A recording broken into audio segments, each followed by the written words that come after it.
सुमंत्र जी आए, देखा कि महाराज महल से बाहर क्यों नहीं आए। आज तो अयोध्या में किसी को नींद ही नहीं आई खुशी के मारे, और दशरथ जी बाहर नहीं आए। जाके देखा आसन शयन विभूषण हीना, जमीन पर दशरथ जी पड़े हैं, आसन नहीं लग रहा, कोई वस्त्र आभूषण नहीं पहने, पागल से हो गए। अरे भैया, सुमंत्र जी ने जाके प्रणाम किया, महाराज क्या हुआ। कैकेयी ने पहले ही कहा कि आप जाके राम को बुला लाओ। सुमंत्र जी ने दशरथ जी की तरफ देखा, दशरथ जी ने भी जबरदस्ती से आंखें खोली और इशारा कर दिया राम को बुला लाओ।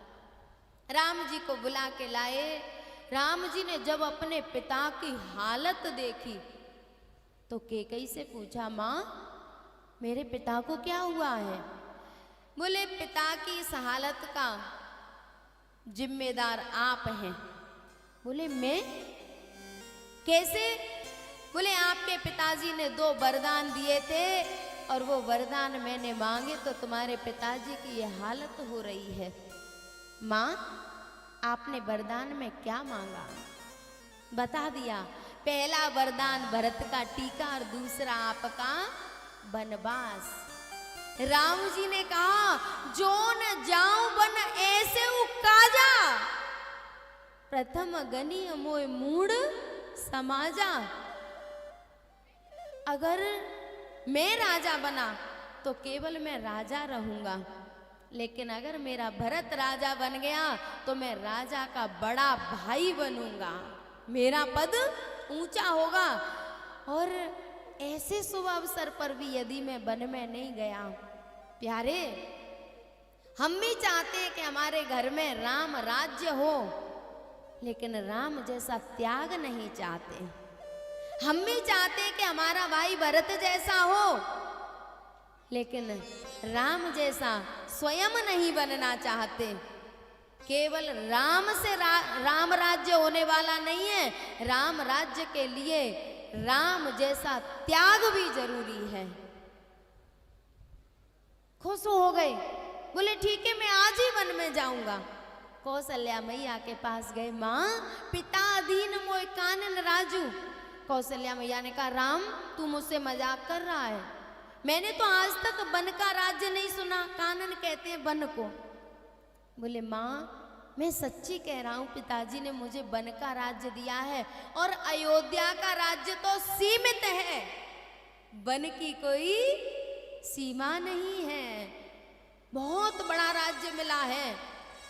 कौशल्या ने कहा, राम पिता और माता दोनों ने दिया है कि केवल पिता ने दिया है। धन्य है कौशल्या माँ। राम जी ने कहा, पिता और माता दोनों ने दिया है। कौशल्या ने कहा, बेटा यदि तेरे पिता ने तुझे वन दिया होता तो मैं माँ थी, मेरे पुत्र पर मेरा आधा अधिकार है, मैं तुझे रोक लेती, लेकिन तेरे माता पिता दोनों की आज्ञा है तो तू वन में जा, वो वन ही तेरे लिए 100 अयोध्याओं के बराबर हो जाएंगे। जा। कैसी मां रही होगी कौशल्या। सीता जी ने सुना मेरे प्रभु वन में जा रहे हैं, हाथ जोड़ के प्रार्थना की, भगवान मुझे और मेरे प्राणों को दोनों को ले चलोगे कि केवल प्राणों को ले चलोगे। राम जी ने समझाया कि तुम यहीं रहो। सीता जी ने कहा कि आपके बिना मेरा यहाँ रहना संभव नहीं है। कि तनु प्राण के केवल प्राणा, यदि मुझे और मेरे प्राण दोनों को ले जाओगे तो ठीक रहेगा, नहीं तो मेरे प्राण तो आपके साथ ही जाएंगे। राम जी ने कह दिया, चलो तुम तैयार हो जाओ। लखन को पता चला, लखन तो तैयारियों में लगे थे कि आज मेरे राम का राज्याभिषेक होगा, तैयारियों में लगे। जैसे ही पता चला कि वन में जा रहे हैं, दौड़ के आए। कंप पुलक तन नयन सनीरा, शरीर कांप रहा है, आंखों से आंसू बह रहे हैं। गाहे चरण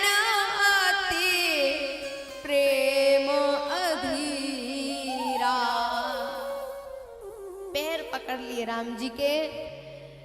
जैसे ही राम जी ने लखन को देखा, राम बिलो के बंद कर जोरे, देह गेह सब सो तृण तोरे। शरीर कांप रहा है, आंखों से आंसू बह रहे हैं और राम जी के चरणों को आके पकड़ लिया। राम जी ने देखा कि मेरा लखन देह गेह शरीर से, घर से, संबंधियों से, सबसे नाता तोड़ के मेरे सामने खड़ा है। अगर मैं इसको नहीं ले गया तो ये बचने वाला नहीं है।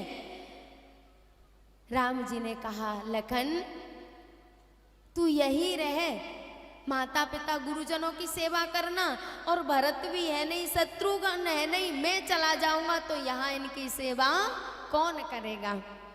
हाथ जोड़ के लखन ने कहा, भगवान गुरु पितु मातु न जानहु काऊ। ऋषभ देव जी ने ये बात कही थी अपने 100 पुत्रों से। गुरु न सस्यात् स्वजनो न सस्यात्, जननी न सस्यात्, पिता न सस्यात्, देवं न तत्स्यात्, पति सस्यात्, नमोचयेद्य समुपेत मृत्युम्। ऋषभ देव जी बड़े अवधूत हुए हैं। उन्होंने अपने पुत्रों से कहा, बोले बेटा, जो हमें मृत्यु की फांसी से मुक्त नहीं करा देता वो गुरु गुरु नहीं है, माता माता नहीं है, पिता पिता नहीं है, पत्नी पत्नी नहीं है और देवता देवता नहीं है। जिसकी हम शरण में हैं और वो हमें मुक्त नहीं करा देता, परमात्मा से नहीं मिला देता, तो उससे हमारा कोई संबंध नहीं है। और यही बात लखन जी कह रहे हैं, गुरु पितु मातु न जानऊ काऊ। मैं किसी को नहीं जानता, मेरे तो आप ही सब कुछ हो। राम जी ने कहा, लखन एक बार सुमित्रा मैया से आदेश तो लिया। दौड़ के गए और मन में संकोच करते जा रहे हैं कि यदि माँ ने मना कर दिया तो मैं रुक तो पाऊंगा नहीं, कहीं ऐसा ना हो कि माँ मना कर दे। सोचते हुए जा रहे हैं, लेकिन जिसका बेटा लखन जैसा हो उसकी माँ कैसी होगी। जैसे ही सुमित्रा मैया के पास पहुंचे, माँ राम वन में जा रहे हैं। सुमित्रा मैया ने कहा, राम वन में जा रहा है? बोले हाँ, तो तू यहाँ क्यों खड़ा है? कैसी माँ रही होगी। बोले मेरा राम वन में जा रहा है और तू यहाँ क्यों खड़ा है? तेरा तो जन्म ही राम की सेवा के लिए हुआ है।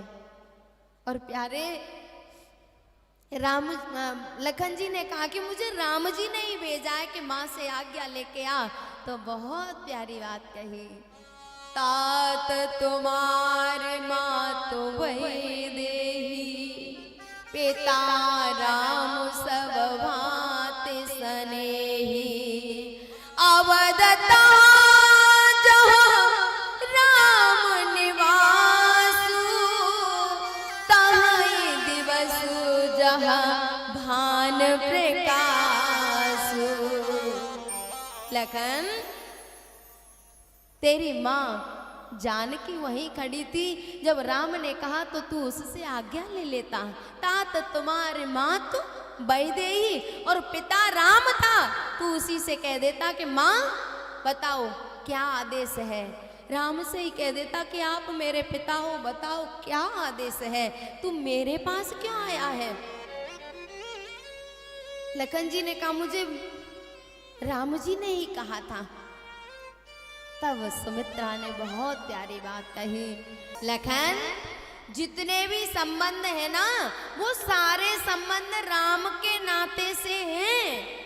राम के अलावा हमारा इस संसार में कोई संबंधी नहीं है। जो राम का प्यारा है वो तेरा प्यारा है, और जो राम का शत्रु है वो तेरा शत्रु है। सब मानिए है राम के नाते। कैसी माँ रही होगी। और प्यारे कौशल्या मैया ने कहा, बेटा सुमित्रा मैया ने कहा बेटा अगर तू इस देह में फंसा हुआ है, मैं तो समझ रही थी कि तू विदेह कुमारी है सीता जी, विदेह कुमारी का बेटा है तो देह के नातों से ऊपर उठ गया होगा, लेकिन अभी देह के नातों में फंसा है तो मैं आदेश देती हूँ जा, राम वन में जा रहा है तो तेरे लिए अयोध्या में कोई काम नहीं है, जा। और प्यारे आदेश दे दिया। और एक प्रार्थना करूं, जब राम वन में जा रहे हैं ना, कौशल्या मैया से विदा लेके गए हैं, के कैसे विदा लेके गए हैं, सुमित्रा मैया के पास नहीं गए। सोच रहे हैं कि यदि मैं जाऊंगा तो माँ ये ना सोच ले कि मैं लखन को मांगने आया हूं। और सुमित्रा मैया भी जब राम जा रहे हैं तो विदा करने नहीं आई, मन में संकोच है। जिसने अपने पुत्र को, 2 पुत्र हैं, एक को राम की सेवा में लगा दिया और एक को राम के भक्त भरत की सेवा में लगा दिया, और फिर भी इतना संकोच कि कहीं मेरा राम ये ना सोच ले कि मैं अपने पुत्र को देने आई हूं। राम चले गए, लेकिन सुमित्रा मैया अपने कच्छ से बाहर नहीं निकली। लखन से कह दिया, पुत्रवती जुवती जग सोई, रघुपति भगत जासु सुत होई, न तरु बांझ भली बारी बियानी, राम विमुख सुत ते हित जानी। बेटा तू जा, और एक बात याद रखना, तू सेवा में जा रहा है, यद्यपि बहुत से धर्म है संसार में, पर सब ते सेवक धर्म कठोरा। तू सेवक बन के जा रहा है ना, राग रोष ईर्षा मद मोह, ये स्वप्न में भी तेरे अंदर नहीं आने चाहिए। राग रोष ईर्षा मद मोह जन सपन, राग रोष ईर्षा मद मोह, ये सारे स्वप्न में भी जन सपने इनके बस हो नहीं आने चाहिए। अगर राग करने की हमारी वृत्ति हुई, चिपकने की वृत्ति हुई, तो मालिक को छोड़ के किसी और से मन चिपक जाएगा, फिर सेवा नहीं होगी। रोष करने का स्वभाव हुआ तो स्वामी की शरण में तो बहुत लोग आएंगे, अगर रोष रहा तो फिर सेवा नहीं होगी। ईर्षा मद मोह, इन विकारों को यही छोड़ के जाना, सपने में भी पास नहीं आने चाहिए। लखन जी ने कहा, माँ ये मन बड़ा चंचल होता है और जागृत में तो इस मन पर काबू नहीं रहता, और फिर सोने के बाद तो ये परम स्वतंत्र हो जाता है। लखन जी ने वही प्रतिज्ञा की, माँ मैं प्रतिज्ञा करता हूँ 14 वर्ष में सोऊंगा नहीं। प्रतिज्ञा कर ली लखन जी ने। गए राम जी के पास, प्रभु माँ ने आज्ञा दे दी है। तीनों प्राणी दशरथ जी के पास पहुंचे। जैसे ही दशरथ जी के पास पहुंचे तो कैकेयी ने तीनों के सामने सन्यासी वस्त्र ला के रख दिए। प्यारे, जब राम के बल की बात चल रही थी ना, तो वशिष्ठ जी कुछ बोले नहीं हैं, लेकिन जैसे ही सीता के सामने सन्यासी वस्त्र देखे तो वशिष्ठ जी का हृदय फट गया। बोल पड़े, कैकेयी तूने राम का वनवास मांगा है, सीता का वनवास नहीं मांगा, फिर किस अधिकार से तूने इसके सामने सन्यासी वस्त्र लाके रख दिए हैं? सीता जी ने कहा, गुरुदेव मेरे प्रभु सन्यासी वस्त्र पहन के जाएंगे तो मैं राजसी वस्त्र पहन के थोड़े ही जाऊंगी। जैसे मेरे स्वामी जाएंगे वैसे ही वस्त्र मैं पहन के जाऊंगी। और प्यारे तीनों जैसे ही महल से निकले तो दशरथ जी आसन से नीचे गिर पड़े और कह रहे हैं, राम जाए बन प्राण न जाही, के सुख लाग रहत तन माही। मेरा राम वन में जा रहा है, मेरे प्राण क्यों नहीं निकलते? और इस संसार में ऐसी कौन सी आफत होती होगी, कौन सा कष्ट, कौन सी समस्या होती होगी जिस